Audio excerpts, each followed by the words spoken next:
Bakit mas maraming nagsasabi na mas masaya yung childhood ng mga batang 90s kaysa sa ngayon? Bakit mas maraming nagsasabi na yung mga batang 90s mas swerte sila kasi mas masaya yung mga naging childhood experiences nila?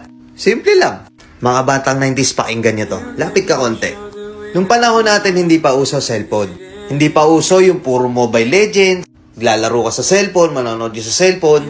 Lahat ng laro natin nung bata tayo, puro physical. Naalala mo pa ba yung lalabas ka sa hapon para lang makipaglaro sa mga kaibigan mo? Yung tipong nababadtrip ka na kasi nabuburot ka na sa laro. Pero tuloy ka pa rin kasi masaya ka makipaglaro sa kanila. Yung tipong lalabas ka ng alas 3 ng hapon hanggang alas 6, hindi ka na pwedeng magpagabi kasi mapapalo ka. Pero yung maiksing oras na yun para makapaglaro ka, pakiramdam mo ang haba-haba na. Naalala mo pa ba? Pag galing mo sa eskwela, madaling-madali ka kasi may papanoorin ka pa. Oo. Kasi yung mga palabas sa TV noon, puro pambata pa.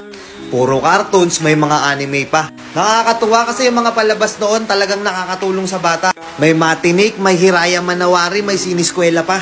Hindi ngayon. Putik na yan yung mga pinapanood ng mga bata, puro pag-ibig na. Puro drama. Diba?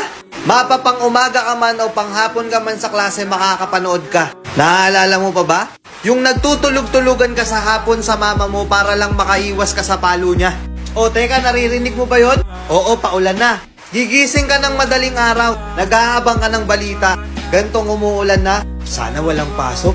Yung tipong kahit hindi pa nag-a-announce sa balita, pag lumakas yung ulan ng ganyan, anak, wag ka nang pumasok. Manood ka na lang sa TV ha. Makikipagtampisaw ka sa ulan kasama ibang mga bata.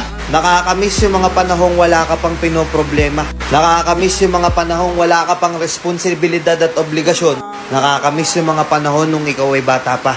Pero napapansin ko, bakit hindi ko na nakikita yung mga ganong klaseng bata? Sa tuwing lumalabas ako, napapansin ko napakatahimik na ng iskinita. Hapon na, oras na ng paglalaro nila. Pero bakit ganon wala ng mga bata? Nasaan na sila? Napokus na sa kaka-cellphone. Hindi na lumalabas ng bahay. Mas minaigi na lang nilang mag-cellphone at manood ng mga bagay na wala namang kakwenta-kwenta. Iba na talaga panahon ngayon, no? Kasi ngayon yung mga bata hindi na nila ini-enjoy yung pagkabata nila. Hindi na sila lumalabas para makipaglaro sa mga kalaro nila. Nagbabago na talaga yung takbo ng mundo, di ba? Kaya kung ako tatanungin, oo, masaya ako na naging parte ako ng batang 90s na to. Kahit isa rin ako dun sa mga batang napapalo dahil sa sobrang kakulitan ko, hindi ko pinagsisihan yung mga memories ng mga panahong masaya pa akong nakikipaglaro sa mga kaibigan ko.